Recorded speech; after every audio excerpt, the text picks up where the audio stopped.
As we talked about it last time, we are going to work on the fuel system, plumbing the fuel system for the 55 race car this time. We got to looking at this the other day and we started asking the question, how are we going to do this? How are we going to route these lines? How are we going to do everything? And the reason is because of this. I'll show you right now. If we look in here, the way that we decided to mount the floor panel a long time ago is it's mounted under the car. You can see the Zoots fasteners are still under here. So there's going to be a panel that goes, an aluminum panel that goes under the car here, and that's where the floor sits. So it makes running a fuel line from the back of the car, where we have the fuel cell, up to the front really difficult. If you look at the rules, it says that that fuel line needs to be isolated from the driver's compartment in every way possible, basically. Me and Dad were talking about it, how he used to have this run just when it's back in the 90s.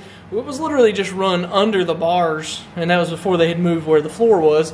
It was literally just run under the car on one of the on the main frame rail there, under the car, really exposed. To us, didn't sound great, you know, as we think about it now.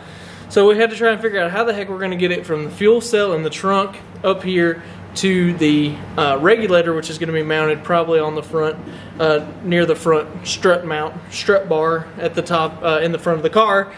And so there's a big distance here we have to cover. Now, what we decided is, so the fuel pump is mounted here in the back, so we're going to have to come out of the fuel cell.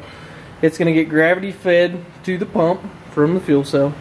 Then there'll be a line out of the fuel cell that needs to go forward, and that's what's got to get up there to the front of the car. And now we have to kind of come up with all the fittings and the way that we're going to do that the best.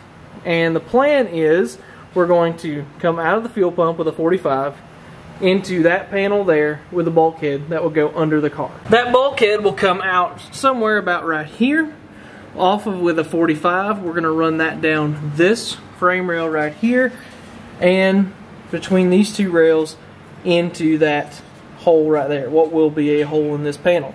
Similarly how we did the brake line here.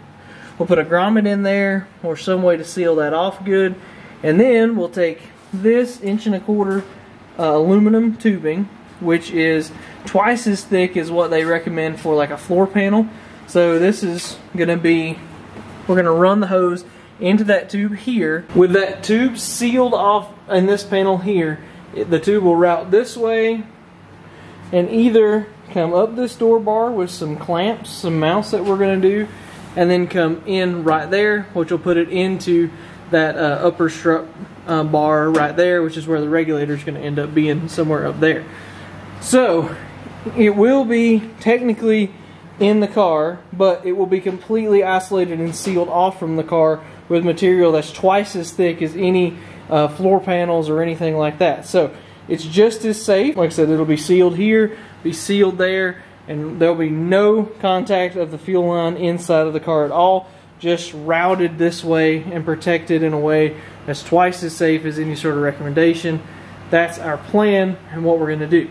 We thought about this for a very, very long time before we started. We didn't argue, but we went back and forth about what's the best way. Does it even make sense to mount the fuel cell in the back?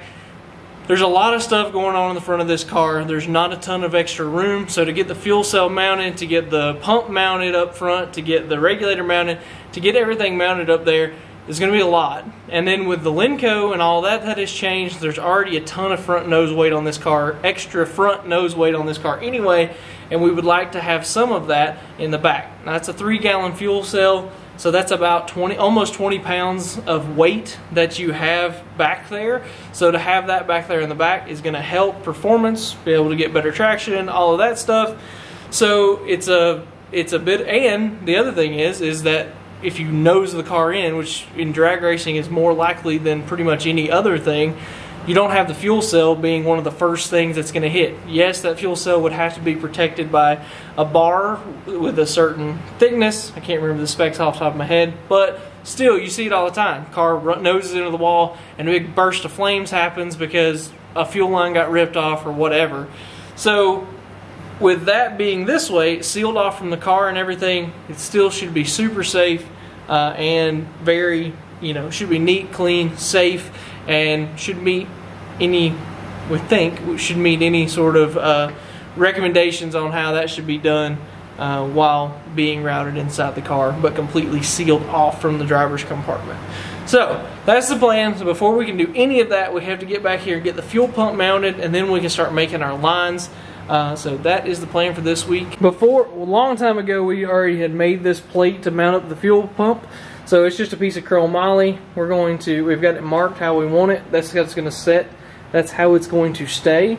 There's 2 bolts that hold that in up here, and then a clamp that holds the actual fuel pump itself back to that plate.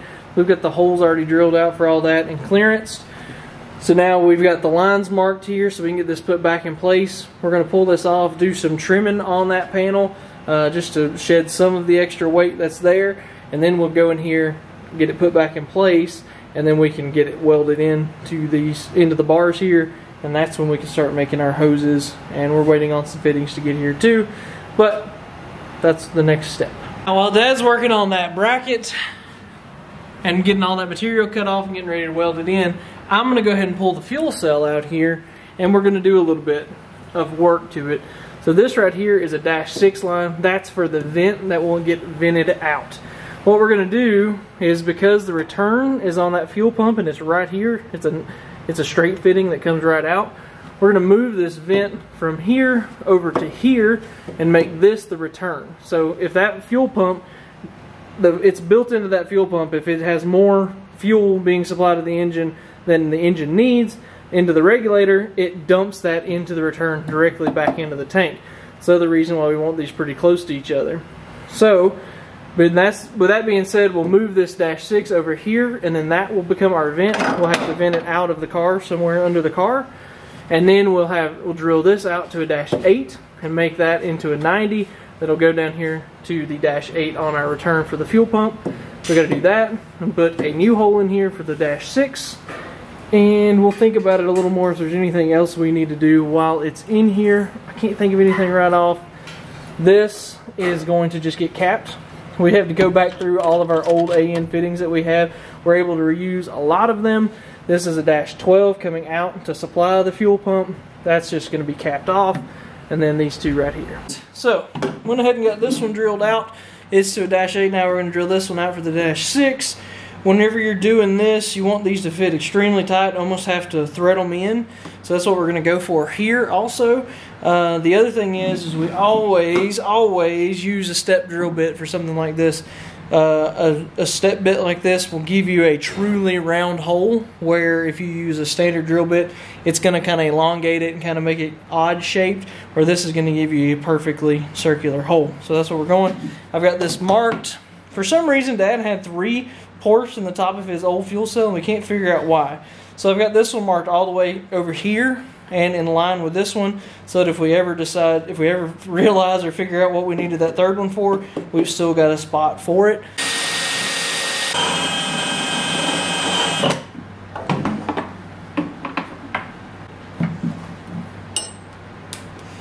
These do have like plastic washers that go on them.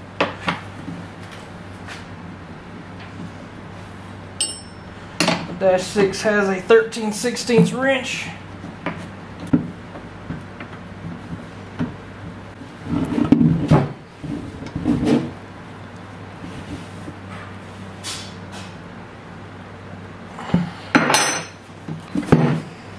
There we go. Now we've got a return and a vent.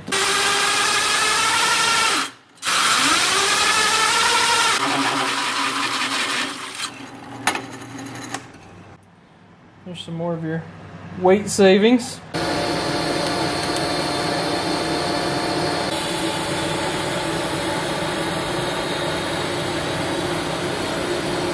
Dad got this plate welded in. He decided to just plug weld that, so he drilled those holes there into the plate, and then he has it plug welded in 4 places at the top, 3 places at the top, at the bottom, 3 places at the bottom. Now we're letting this cool down a little bit more. We'll mount this up, and then we'll go ahead, we'll put our fitting on here, cut it to the length that we need, and then I'll show you guys how to build an AN line.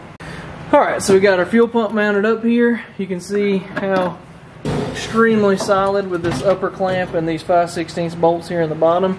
Even with us weight reducing that bracket, still very, very stiff. So now we can go ahead and we can put our hose in here that I've already made, and we'll get that put on, and we'll figure out how long our hose needs to be. Now, a reminder, this is a gravity fed from our fuel cell to our pump, so that's kind of why this is what this line's going to end up being. And mark it where Dad wants it. There. I don't think so. Okay. Now we have this set of Klein Tools cutters that we use to cut this line with. Okay. And you can see, I'm supposed to drop them. don't drop them, but you can see what a nice clean cut that makes on all that, on that right there. We have the shoulder nut and we have the fitting itself. So how this is going to end up going is like this, and we'll have the hose run through here, and that fitting is going to get pulled down in there with these threads and basically wedge the hose into these knurls here on the on this fitting. So what we got to do is back this out, put this over the line, make sure it seats all the way down to the edge of those threads. So push it down a little bit more. We'll do that. That's there. Make sure it's squared up in there good. Now the other thing we do, I put just a little bit of WD-40 on this. That's going to get wedged down into the hose. And then I'll also take some machine oil here and coat these threads up so that they stay lubricated, because it gets pretty tight here. So we have our fitting here. We've got this clamped up into our aluminum jaw vise.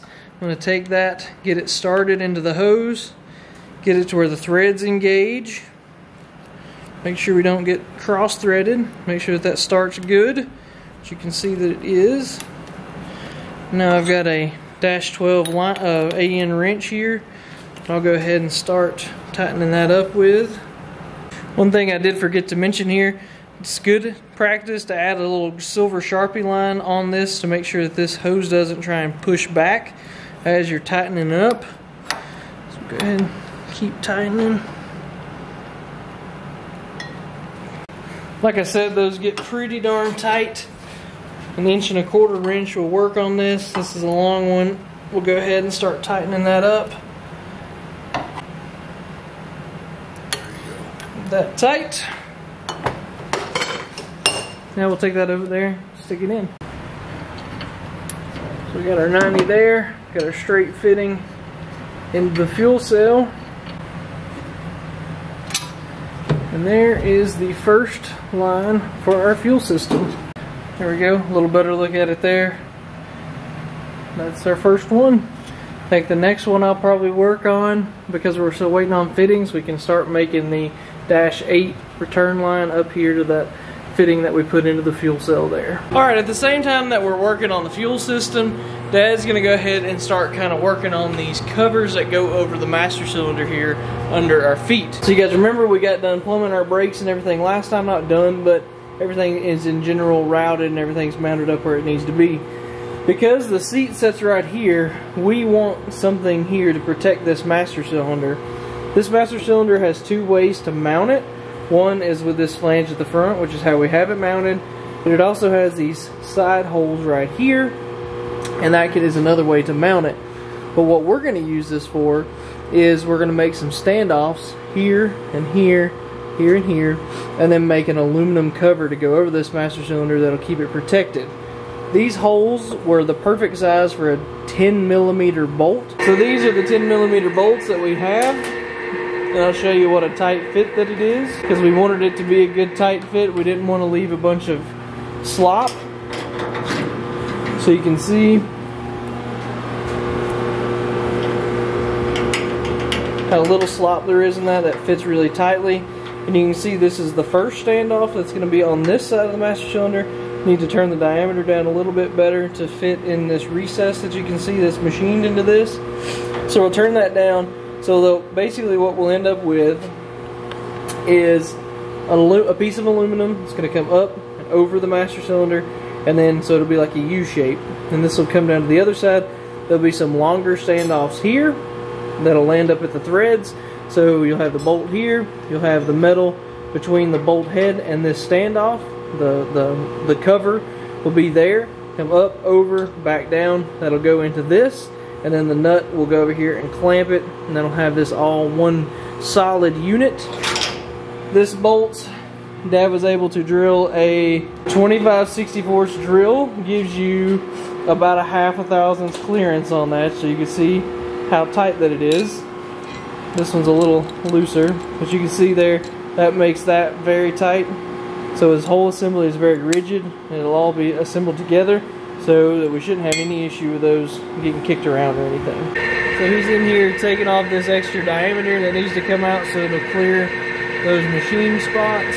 This is just aluminum bar stock.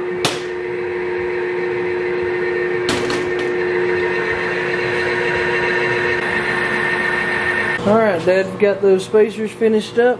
So there's how they finished up. He turned down the ends of them here.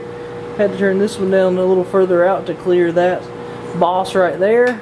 But that's how that's going to end up being. We'll get the centers on these holes, and we can start making our panel here, that U-shaped panel, and that'll keep all this covered and protected.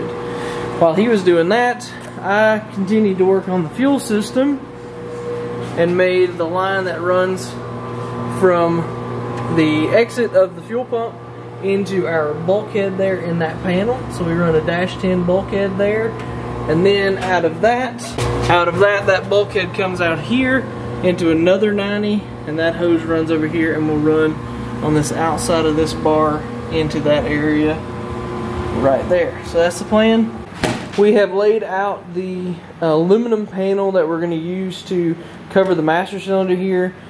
These are 5.5 inch bolt centers is what these are. So you can see we've got our holes that'll be here for the one side. There'll be a break here, a break there, another set of holes. So we'll cut it here, and then make our breaks. We'll drill the holes first, and we should be pretty good on that. So we can go ahead and get this cut out and do our breaks and see how close we got this thing.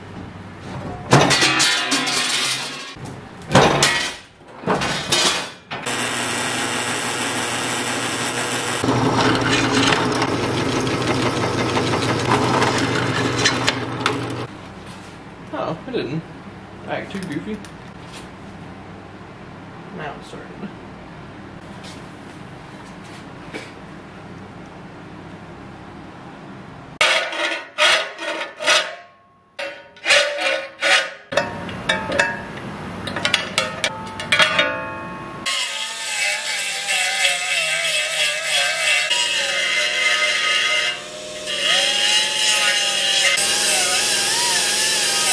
So after a little trial and error fitment, trimming for this place right here, trimming for that bar a little bit. This is our finished cover. The thing is super rigid, and the other thing is that since it's sitting right here, there's just a very small gap there, and if any pressure gets on it, it loads against this bar, keeps everything super solid and secure.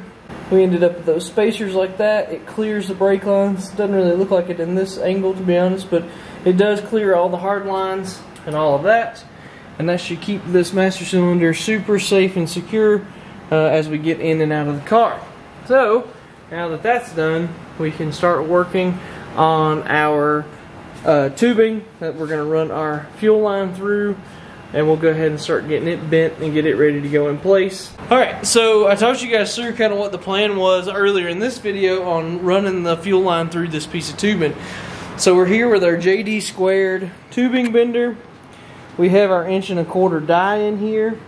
I can't remember what the thickness, like the minimum wall thickness. There is a spec on that. 58. 58 is the minimum. So 65. Right. So 58 thousandths is the minimum wall thickness here to use this die, and this is 65 thousandths. So we should be fine on bending this this aluminum here. So let me quickly talk you through a rough plan. We're going to come right there, come out about 6 inches, sweep this direction till we get to this bar, run it up this door bar till around here, and then maybe kind of S-shape it to where it ends up going into that firewall right there, because right down that tube is probably where the regulator is going to end up being. So this is the best way that we could figure out to do this. So now we've got our tubing bender here, we've got it set, we've got to start putting some bends into this and getting what we want, and then that's just what we're going to do. We're going to take our time here, make sure we do our bends how we want them, try and keep them as obtuse as we possibly can, so that that line slides through here really easily when we go to fish it into it.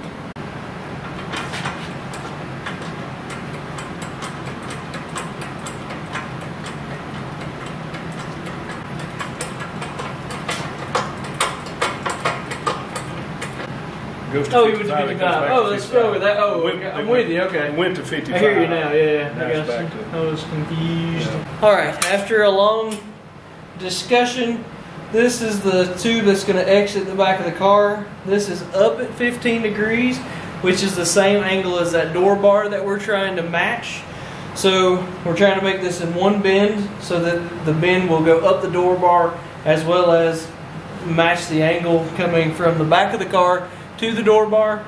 So when we put this on here, we've got this set at 15 degrees. So if you think about it, when we lay this down flat so it exits the back of the car, it's going to pick this up and run at that 15-degree angle that door bar is. At least that's what we have told ourselves. So now we're going to start our bend. Hopefully we've got our distance right.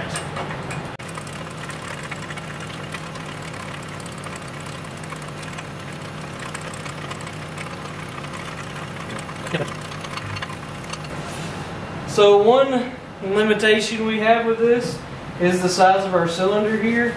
So we can put about, on this one, it's about 40 degrees of angle in it.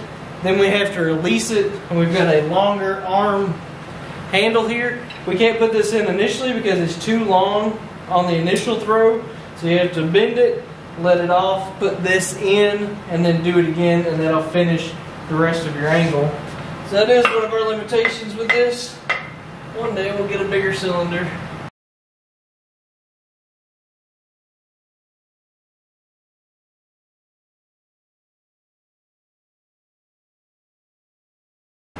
We missed. Our angle was pretty close, but we didn't put the bend in the right place. So we ended up with the tube out here that needed to be about 4 inches shorter. So this is what happens whenever you don't use your tubing bender all that often. You have to kind of remember how to use it. But we're remedying the situation. This is where our really nice welding table that we built last year comes into play and has made this super easy. We laid this on here and we wanted to move this distance down 4 inches. So we measured down and ended up with a 4 1/4 inch piece of section that we sectioned out of this. We've now got it clamped up, laid here flat. That's still at the 15 degrees that we had it set in the bend. That's flat here. So you can see right there, Dad's going to go and just tack this up, and then he'll weld it up solid, and that'll get us back to where we need to be instead of having to cut this off and do all those bends again. We're just going to save us by cutting that section out right there. Everything lined up really well. These clamps, we have this section butted up against our stops here, clamped in place with these guys, and then one clamp here on the end to hold that in place. That's just going to make this really, really easy for him to tack, and then he can weld it up solid.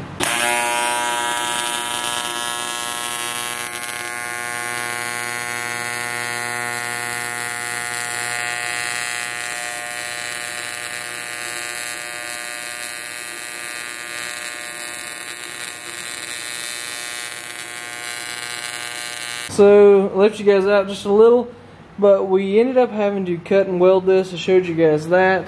We added a little extension on it back here to make sure it went plenty through that panel there.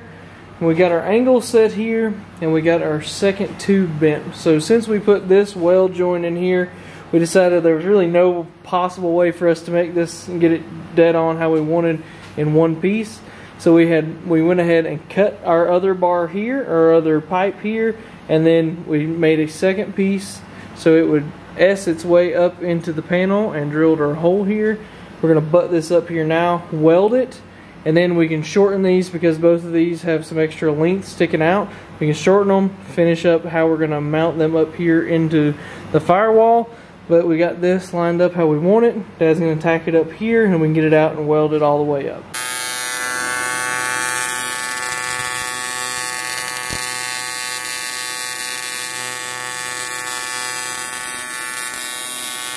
Alright, so Dad got this thing mocked back up, put in here. You can see it goes back through the firewall. Just held in with some zip ties right now. I'm going to have to call my buddy Chris over at WAF.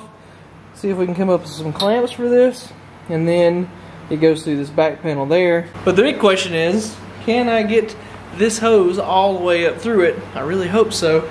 I know it'll go through this first section. It's this little couple tight bends here that I'm slightly concerned about, but I think it'll be okay. And then once I know that for sure, pull it back out. We can mark our ends and get it cut off a little bit more than what we want. Let's go from there. Let's see what happens.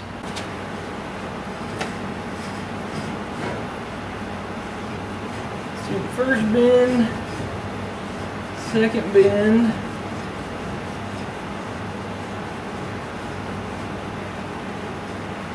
third bend,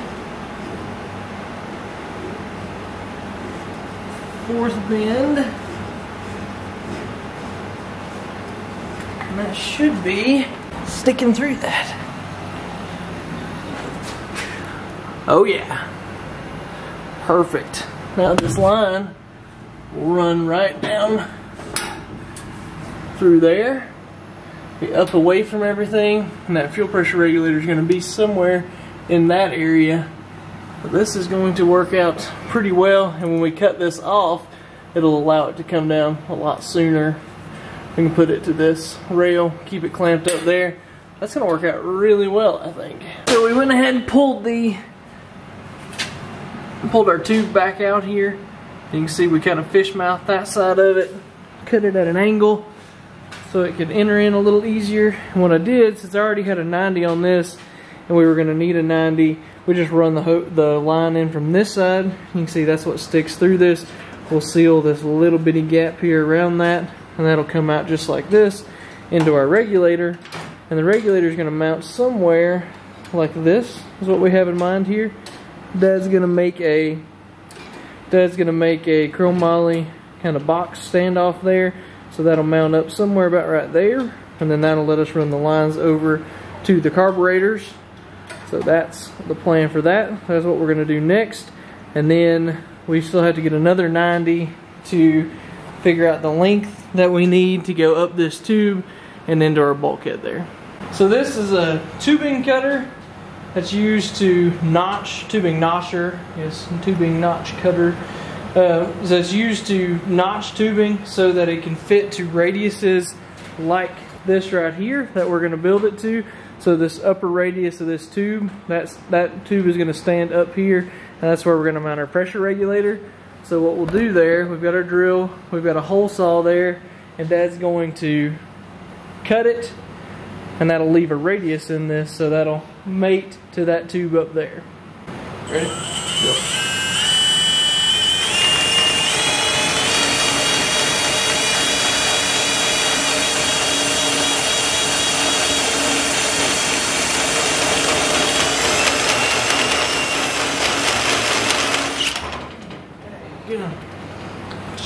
That could have knocked us out. Just swished by my nose, too. It didn't miss me that far. Keep it wide open below you.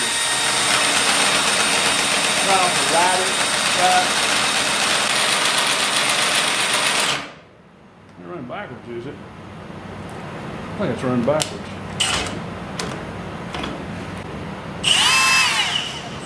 That's what we wanted, right? Backwards. It was running backwards. Yeah. Check that part out. Oh, that'll make a big difference. That was two dumb things in a row there. So with that like that, that's what you get, is that fish mouth, and that will let us set that tube just like that. Then we got to cut it off shorter though.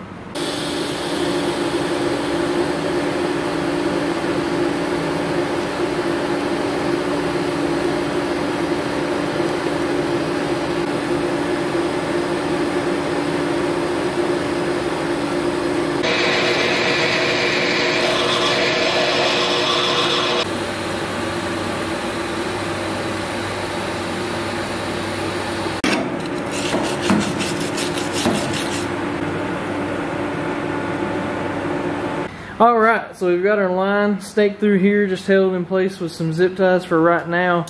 And you can see, you saw us working on that standoff. We added a threaded insert in here into the center of this tube. We've got 1/4 inch bolt through there. That's the biggest bolt we could run through that. And you can see that line right down this tube here and has it where it runs directly 90 degrees into this regulator. And that should work really well. And it's setting at an angle, so when the carburetor is sitting back here, we can have fittings that come off of this and run straight back to each carburetor. So I think that right there is about as good as it gets. It's super sturdy. You can see there, that's not going anywhere. So that's what we wanted, to make sure that that was all good. And now the only thing we have left to get the fuel system as far as we can get it is getting the 90-degree fitting to put back here at our bulkhead. And then just a quick reminder that we already had all this stuff built up. We do have to come up with some dash 6, or we have to some dash 6 line here that'll come out to a filter, so that we can filter that, so we can run the vent out of the car. So that's vented outside of the car. So we'll have to run a line off of that. But I've still got to figure out what to do exactly for that. I think we can just run it straight down here and under the car. We had a little excess on our master cylinder cover here, so I'm going to go ahead and trim some of that off.